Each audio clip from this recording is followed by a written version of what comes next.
शिक्षा चिकित्सा भरपूर रोजगार है, उज्जवल भविष्य का यही तो मूल आधार है। विकास हो रहा है, उत्थान हो रहा है, प्रगति का द्वार खुला है, दशा दिशा भी बदल रहा है। विकास की नई गाथा लिख रहा है झारखंड, हमारा झारखंड, उभरता झारखंड, हमारा झारखंड, उभरता झारखंड।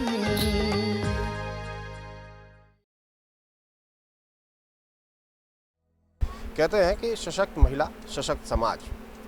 जब महिलाएं हमारी मजबूत होंगी तो न सिर्फ परिवार बल्कि हमारा समाज भी मजबूत होगा, उन्नति करेगा।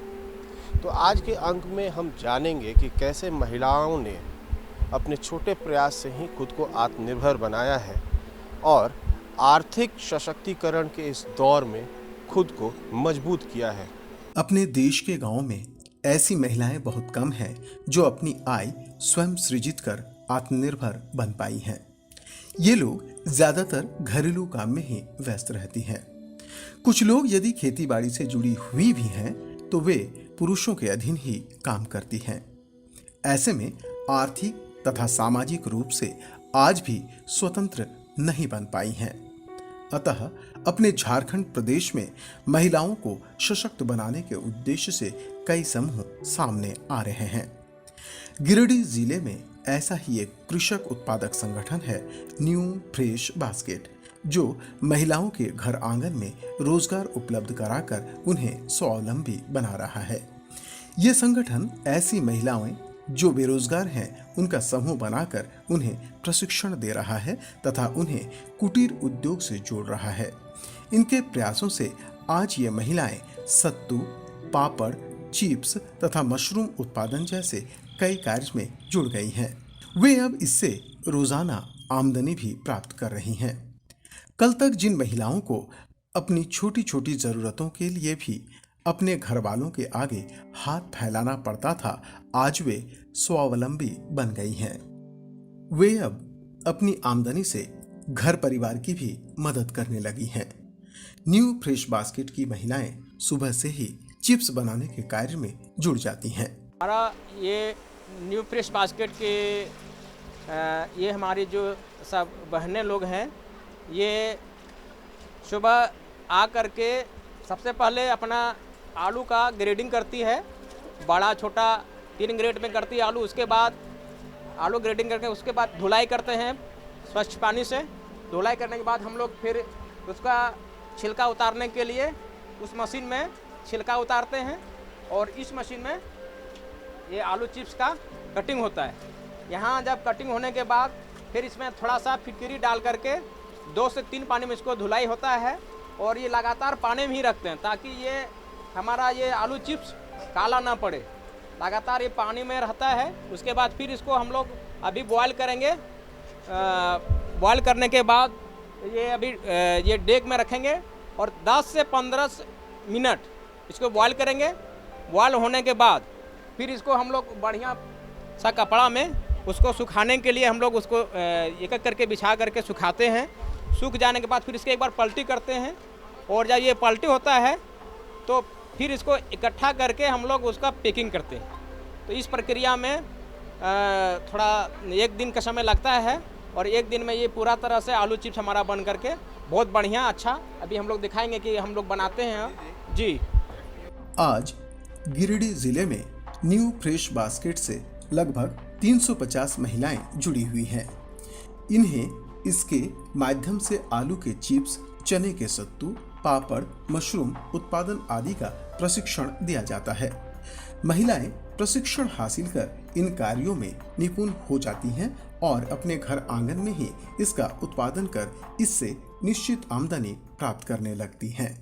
अभी तो हमारा जो 350 से ज़्यादा महिलाएं काम कर रही है, जो विभिन्न आलू चिप्स बनाते हैं हम लोग। अभी मशरूम का हम लोग ये उत्पादन कर रहे हैं।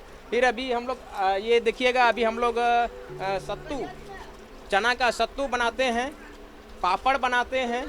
इसके साथ साथ हम लोग अभी बागवानी में क्या है कि जैसे हम लोग प्रशिक्षण अभी दे रहे हैं उनको। अभी छोटा छोटा पौधा जैसे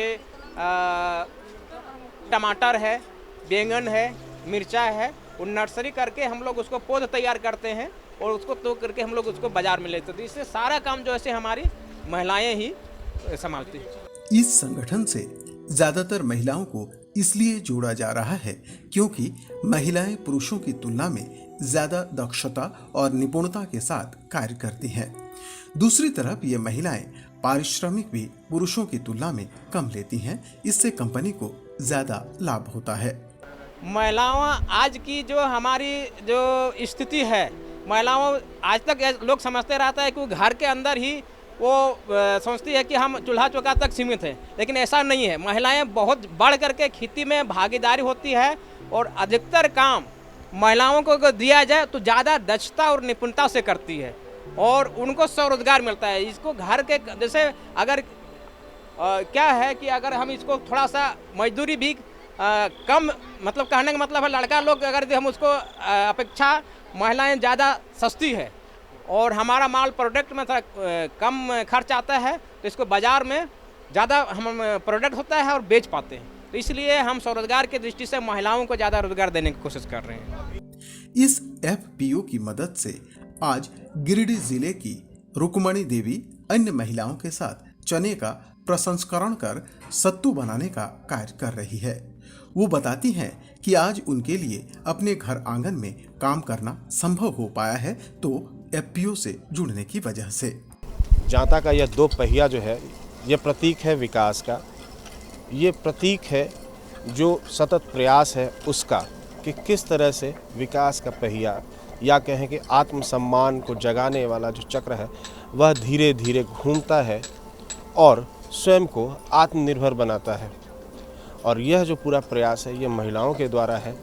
आप इनके चेहरे से, इनकी बातों से आप सतह ही समझ सकते हैं कि कैसे छोटे से राशि से ही इनके जीवन में बदलाव आया है। और सबसे बड़ी बात है, शिक्षा के महत्व को समझा है। जो कष्ट इन्होंने झेला, जो अभाव इन्होंने महसूस किया, वह अपने आने वाली पीढ़ी को नहीं देना चाहते। पीओ से हम लोग जुड़े, तो एमपीओ से जुड़े हम लोग, तो यही काम कर रहे हैं। चना पहले पानी उबलाते हैं उसको, तब उसमें डालते हैं चना को, तब फिर उसको छांकते हैं पानी से, तब भूंज कर जांता में दरड़ कर सब छिलका उड़ा कर और मशीन में हम लोग सत्तू निकालते हैं। रुक्मणी देवी बताती हैं कि महिलाओं के लिए बाहर जाकर पैसे कमाना आसान काम नहीं है। इस वजह से वे लोग बेरोजगार थीं। परंतु आज एफपीओ से जुड़कर वो सत्तू बनाने का कार्य कर रही हैं, जिससे उन्हें 200 रुपये प्रतिदिन आमदनी हो जाती है। रोजगार हम लोग के को रोजगार नहीं था, तो ये रोजगार हुआ तो हम लोग घर बैठे बैठे 200 रुपया कमाते हैं पर डे। जिस दिन काम करने आते हैं, हाँ उस दिन। अच्छा। वही हम लोग के रोजगार है। और ऐसे हम लोग महिला लोग कहाँ जाते कमाने के लिए, बाहर जेंट्स जा सकते हैं, तो महिला लोग कहाँ जाते। तो हम लोग के यहाँ जब हो गया एमपीओ, तो हम लोग यहीं में कमा रहे हैं, बाल बच्चा पोस रहे हैं। हम लोग के यही रोजगार है। चना भूनते हैं, सत्तू निकालते हैं। हाँ, ट्रेनिंग किए हैं। अच्छा, ट्रेनिंग भी किए हैं? हाँ सर। अच्छा। चिप्स बना रहे हैं आलू के, उसको मशीन में डालकर पानी डालकर छिलका उतार कर चिप्स बनाकर फिर पानी में उबालते हैं, उसको फिर छांकते हैं, तब एका एका करके उसको सुखाते हैं और फिर आलू के पापड़ बनाते हैं हम लोग। हार्मर प्रोड्यूसर कंपनी, क्योंकि हमारा जो किसान है उत्पादन तो सारे चीज़ों को करता है, लेकिन वो अकेले में करता है और उसका उत्पादन का जो क्वांटिटी है वो कम होता है, तो वो बाज़ार के स्थिति करने के लायक में नहीं रहता है। छोटा छोटा पैमाने में करता है और छोटे छोटे टुकड़ों में कर पाता है, तो एकत्रित नहीं होने की वजह से और उसका कोई तरीका नहीं होता है खेती करने का। तो जब वो संगठित होंगे, एफपीओ बनेगा, तो एक हम जैसे अभी हम लोग 20 क्विंटल ओल लगाए, तो संगठित एक एरिया में करवाते हैं। अभी हम लोग 10 एकड़ में जो है सो सरसों लगाए, तिलहन लगाए, सूरजमुखी का खेती करवाए, तो प्लांट से हम लोग करते हैं। और उसका जो उत्पादन होता है हम लोग जो जब बाज़ार में ले जाते हैं तो हम ये व्यापारी लोगों से कहते हैं कि मेरे पास इतना माल है, हम ये भाव बेचेंगे। तो जो अधिक मूल्य देता है हम उसी के पास देते हैं, तो किसानों को लाभ ज़्यादा मिलता है। और जो छोटे छोटे टुकड़े में जो अकेला किसान करता था उसको दाम नहीं मिल पाता था, मोल भाव नहीं कर पाता था, उसको पूंजी नहीं मिल पाता था और प्रशिक्षण नहीं मिल पाता था। आज ताकत बन गया है FPO। आज यहाँ देखिएगा कि यहाँ पर सब बैंकर यहाँ पर बोलता है कि नहीं हम आपको लोन देंगे, हम आपको प्रशिक्षण देंगे। कृषि विज्ञान केंद्र प्रत्येक 2-3 महीने में यहाँ पर विजिट करते हैं और यहाँ के साइंटिस्ट लोग आते हैं और बताते हैं कि भैया ये खेती इस ढंग से करना है, ये खाद डालना है, ये दवा डालना है, ये आप पौधा लगाना है। उसके बाद हॉर्टिकल्चर जो कृषि विभाग के भी हमारा जो जिला कृषि पदाधिकारी हो, DO हो, यहाँ पर विजिट करते हैं। तो इससे हमारा पावर बनता है और किसान का जो एक तरह से उत्साह जो ये नहीं मिल पाता था, ये जब विजिट कर रहे हैं आज, और किसान हर तरह से, जैसे हम लोग कृषि यंत्र देते हैं, जैसे हम लोग स्प्रे मशीन दिए अभी, उसके बाद हम लोग ड्रम दिए हैं ताकि उसको कोई दुविधा ना हो, जैसे मान लीजिए दवा छिटके, खाद छिटके तो परेशानी नहीं हो। हम लोग छोटा छोटा ये क्या बोलते हैं मशीन है, जैसे कुड़ाई करने का है, छोटा ट्रैक्टर है, तो इससे लागत कम हो रहा है। सोलर अभी हम लोगों ने सोलर पंप सेट 20 लोगों को दिलवाए हैं और अभी 3 से 7 लोगों को हम लोग चेक डैम देखिएगा परमाडी में बनाए हैं, हम लोग मनियाडी में बनाए हैं, यहाँ सोनबाद में बनाए हैं। तो इससे क्या हो रहा है कि जो सिंचाई का भी हम लोग व्यवस्था कर पा रहे हैं और जो भी इसमें अधिकारी हो, सरकार है, हमारी ताकत के रूप में बात लोग सुनता है और किसानों को लाभ मिल पा रहा है। इसी तरह से गीता देवी भी 10 महिलाओं के साथ मिलकर FPO से जुड़ी और स्वयं के लिए गांव घर में ही रोजगार की तलाश की। हालांकि पहले इनके परिवार वालों ने इन्हें घरेलू काम छोड़कर व्यवसाय से जुड़ने से मना किया। इसके बावजूद इन्होंने घर संभालते हुए अपने आप को रोजगार से जोड़कर अपनी आमदनी शुरू की। हम भी NGO में इसी तरह जुड़े हैं, जो दीदी जुड़ी है उसी तरह हम लोग 10 गो महिला जमा हो के हम लोग बोले कि कहीं पर हम लोग को रोजगार मिलना चाहिए, तो वही हम भी जुड़े हैं। हाँ, घर में बोल रहे थे घर में जो घर का काम करो और घर में बाल बच्चा संभालो और बाहर में काम क्या करेगी, घर में करेगी। तो बोले नहीं, हम लोग थोड़ा अपना जो 2 पैसा होता है वो भी हम लोग पति अपना जो थोड़ा बच्चा के लिए होता है, अपना जो इच्छा होता है 2 पैसा होता है, तो यही बोले कि नहीं हम लोग घर का काम करके यहाँ पर आएंगे। ये बताती हैं कि हम महिलाओं का FPO से जुड़ने का मुख्य उद्देश्य आर्थिक रूप से सशक्त होना है। इन सभी महिलाओं को एक जैसा काम मिलना मुश्किल है और बाहर जाकर कार्य करना संभव नहीं है। ऐसे में FPO से जुड़कर वे घर की देखभाल करते हुए रोजगार भी कर रही हैं तथा इन पैसों से अपने बच्चों को पढ़ाने में उनकी मदद भी कर रही हैं। समूह इसलिए बनाना चाहिए सर, जो जैसे कि हम लोग को महिला लोग को कहीं पर भी जाते हैं, कोई पढ़ी लिखी है, कोई नहीं पढ़ी लिखी है, तो उसके लिए बाहर निकलना पड़ता है, बाहर कमाने के लिए जाना पड़ता है, तो हम लोग बाहर कहाँ जाएंगे सर। जो अपना देखे हम लोग तो यही वाला काम जो बचपन से कर रहे हैं, तो यही वाला काम बोले कि नहीं हम लोग गाँव में वही वाला कीजिए। सर जो जॉब करने जाएंगे अनपढ़ है, ये सब में अपना गुजारा होता है। गिरिडीह क्षेत्र में महिलाओं को आत्मनिर्भर बनाने के लिए समय समय पर प्रशिक्षण का आयोजन किया जाता है। इस प्रशिक्षण में भाग लेने आई पुतुल देवी बताती हैं कि वो मशरूम उत्पादन का प्रशिक्षण हासिल करने आई हैं। प्रशिक्षण हासिल कर वो मशरूम का उत्पादन शुरू करेंगी, जिससे वो अपनी आमदनी सुनिश्चित कर सकती हैं। उनका मानना है कि महिलाओं के लिए भी पैसे कमाना अति आवश्यक है। थोड़ा बहुत आमदनी होगा हम लोग का, जैसे सब महिला हम लोग अपना खुशी से ज़िंदगी बिता सकते हैं। ट्रेनिंग लेके आई हम लोग सीखेंगे, सब कुछ जानेंगे, थोड़ा हाथ में पैसा होगा। जरूरी है, देखिए जेंट्स लोग तो कमाते हैं लेकिन लेडीज़ के की कमाना नहीं हक है, पूरा हक है, करना चाहिए, अपना पैर पर खड़ा होना चाहिए। हम पूरे मदद करने चाहते हैं। हम अपना जैसे अभी बेटी है, बेटी लोग को भी मदद करने चाहते हैं। आगे दिन के लिए बहू आएगा उसको भी हम मदद करने चाहते हैं। ये हम मतलब ये बात नहीं है कि नहीं लेडीज़ बाहर नहीं जाए, सबसे मिले, ग्रुप से बैठे, सबसे मिलजुल के बातचीत किए, वो अच्छा लगेगा। न्यू फ्रेश बास्केट को ग्राम उत्थान संसाधन केंद्र का भी सहयोग प्राप्त है। इसकी मदद से गिरिडीह में महिलाएं कुटीर उद्योग से जुड़ रही हैं। फिर सिलाई, पापड़, चिप्स तथा मशरूम आदि के उत्पादन का प्रशिक्षण हासिल कर वे रोजगार से जुड़कर आत्मनिर्भर बन रही हैं। महिलाओं को सशक्तिकरण के लिए हम लोग कुटीर उद्योग, छोटा छोटा उद्योग जैसे सिलाई हो गया, मशरूम उत्पादन, पापड़ बनाना, चिप्स बनाना, ये सब काम जो है महिलाओं को हम लोग सिखा रहे हैं, जिससे आत्मनिर्भर कैसे हो महिलाएं। आज जो है घर बैठे महिलाएं 200 रुपया कमा लेती है, महीना के 6000 रुपया कमा लेती है घर बैठे, जो 4 से 5 घंटा काम करती है, और वो अपना घर में रह के, गांव में रह के, गांव के ही लोग सारा ये कुटीर उद्योग करके और सारा ये प्रशिक्षण देते हैं और अपना आत्मनिर्भर बन रही है महिलाएं। इस क्षेत्र में महिलाओं के लिए ऐसे रोजगार अति आवश्यक हैं। इस क्षेत्र में महिलाओं के पास खेती के अलावा आमदनी का कोई दूसरा रास्ता नहीं है।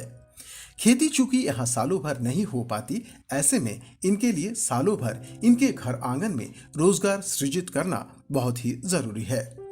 ग्रामोत्थान संस्थान तथा न्यू फ्रेश बास्केट इस क्षेत्र में महिलाओं की समस्या दूर करने में तत्परता से कार्य कर रहे हैं। महिलाओं के लिए क्या है कि यहाँ पे लोग एक फसल सिर्फ होता है, उसके बाद कोई रोजगार का कोई केंद्र नहीं है, और लोग पुरुष लोग तो अपना पलायन कर जाते हैं, महिलाएं के लिए कोई रोजगार का केंद्र नहीं है। तो फिर हम लोग GRC के द्वारा हमने छोटा छोटा एक कुटीर उद्योग प्रशिक्षण देके और महिलाओं को सशक्तिकरण कर रहे हैं। जो आज कुछ ऐसे गांव हैं जहां पे अभी अहिल्यापुर में है, और अहिल्यापुर के महिलाएं पापड़ बनाना, तो सत्तू का जो है एक चना का सत्तू का ये करना, मशरूम उत्पादन का प्रशिक्षण दे रहे हैं। इस तरह का काम हम लोग कर रहे हैं GRC के माध्यम से। न्यू फ्रेश बास्केट में महिलाओं के लिए हर तरह का कार्य सालों भर उपलब्ध है। गर्मी के मौसम में जहां ये सत्तू बनाने का कार्य करती हैं, वहीं गर्मी के बाद ये नर्सरी में पौधे उगाने का कार्य भी करती हैं। इससे इन्हें अच्छा लाभ प्राप्त हो जाता है। देखिए, हमारे यहाँ से मौसमी और 12मासी दोनों तरह के काम होते हैं। मौसमी काम जैसे अभी हम लोग सत्तू बना रहे हैं, ये पूरा गर्मी भर चलेगा। उसके बाद जैसे गर्मी समाप्त होगा, हम लोग ये नर्सरी के काम शुरू कर रहे हैं। टमाटर हो, बैंगन हो, मिर्चा हो, फूलगोभी हो, बंदा गोभी, सब ये नर्सरी तैयार करके हम लोग बाय गाड़ी में ले जा करके उसको मार्केट में बेचते हैं। तो 1 से 1.5 रुपया हम लेते हैं, तो जिसका हमारा 75 से 80 पैसा खर्च आता है, 2 गुना हमको लाभ मिलता है। इससे क्या होता है कि हमारा जो काम करने वाला जो भी हमारा महिलाएं हैं, उनको भी लाभ दे पाते हैं और उसका काम भी मिल पाता है। FPO की मदद से इन महिलाओं को काफी लाभ हुआ है। आज रोजगार मिल जाने की वजह से उन्हें हर दिन आमदनी हो रही है। इससे इनकी जीवन शैली, वेशभूषा, खान पान बदल गया है। कल तक जो महिलाएं पैसों के लिए अपने परिवार पर निर्भर रहती थी, आज वो स्वावलंबी बन गई हैं। वे आर्थिक और सामाजिक रूप से सशक्त बन रही हैं। जैन सर, पहले का जीवन स्तर जो से बहुत उतना उच्च नहीं था। आज बहुत तरह के बच्चों को अच्छी तरह से पढ़ा रहे हैं, अच्छा भोजन कर पा रहे हैं, पौष्टिक भोजन पा रहे हैं, अच्छा कपड़ा पहन पा रहे हैं। और सबसे बड़ी बात है कि आज किसी के हाथ आगे जैसे वो पति पर डिपेंड रहता था, आज किसी के पास जाइएगा, महिला के पास 1500 अब जब बोलिएगा तो निकाल पाती है, और स्वतंत्र रूप से उनका एक तरह से FPO सहारा बन गया है। और आगे जैसे कुछ तरह के उसका देखते आता था, किसी तरह से सामाजिक क्षेत्र में हो, तो हमारा बहुत सारा मेंबर है कि आज प्रशिक्षण लेकर के उनका विकसित हुआ है, मानसिक तौर से विकास हुआ है, भौतिक तौर से विकास हुआ है, और भारत के विकास में, ग्रामीण क्षेत्र में विकास में बहुत बड़ा योगदान अपना भूमिका निभा कर। इस पूरी गतिविधि को जो भी यहाँ महिलाएं संचालित करती हैं, चाहे वह कोल्ड स्टोरेज की हम बात करें या दाल मिल की बात करें या चने से सत्तू बनाने की जो प्रक्रिया है उसमें जो मशीनें चलती हैं उसकी बात करें, वह तमाम मशीनें जो अक्षय ऊर्जा, जिसको कि हमारे प्रधानमंत्री भी काफ़ी उत्साहित करते हैं लोगों को कि इस प्रक्रिया, इस विधि से जुड़े, उससे संचालित होती है। आप मेरे सामने देख रहे हैं ये बड़े बड़े सोलर प्लेट्स, इनके माध्यम से ही इस प्रांगण में सभी गतिविधियां जो बिजली द्वारा संचालित होती हैं वह पूरी की जाती हैं। आप मेरे पीछे एक कोल्ड स्टोरेज देख रहे हैं जो कि 10 मीट्रिक टन क्षमता का है। यह भी सौर ऊर्जा के द्वारा ही संचालित है। जो यहाँ पे मशीनें चल रही हैं वह भी सौर ऊर्जा के द्वारा ही संचालित है। और इस सौर ऊर्जा का एक फ़ायदा यह भी है कि निर्बाध रूप से 24 घंटे बिजली उपलब्ध रहती है, जिससे इन महिलाओं का कार्य नहीं रुकता। ये संभव सर सेल्को फाउंडेशन हमारा है और बैंक ऑफ इंडिया गांडे। तो सेल्को फाउंडेशन अनुदान दिया है करीब करीब 15 लाख, 50% से 70% अनुदान है वो दिए हैं। बाकी का लोन जो है सो बैंक ऑफ इंडिया गांडे दिया है, ग्रामीण बैंक ताराटन शाखा दिया है। तो ये सारा बैंक लोन है और इस तरह से हमारा ये बिजली का एकदम कोई हमारा ज़रूरत नहीं है, सोलर आधारित है। हम चाहते हैं कि ये सोलर आधारित से लागत जो है हमारा वो कम होता है, किसी तरह का बिजली को झंझट नहीं है, पूरा दिन भर काम करते हैं। हमारा देखिए उधर पंप सेट भी जो चलता है, खेती बाड़ी जो भी होता है वो सोलर से ही चलता है। गाँव में महिलाओं की आर्थिक और सामाजिक स्थिति अत्यंत दयनीय बनी हुई है। इनके पास ऐसा कोई भी साधन नहीं है जिससे उनके हाथों में पैसा आए। अतः महिलाओं को रोजगार से जोड़कर उनकी आमदनी सुनिश्चित करने के उद्देश्य से झारखंड राज्य में कई संगठन कार्य कर रहे हैं। न्यू फ्रेश बास्केट नामक कृषक उत्पादक संगठन ने भी गिरिडीह जिले में ऐसी व्यवस्था की है कि आज महिलाओं के घर आंगन में ही रोजगार सृजित हो रहे हैं। यहाँ की महिलाओं ने सत्तू, पापड़, चिप्स तथा मशरूम उत्पादन आदि के द्वारा अपने लिए आमदनी के नए द्वार खोल लिए हैं। इसके द्वारा वे आत्मनिर्भर बन रही हैं और समाज की मुख्य धारा में सिर उठाकर चलने लगी हैं।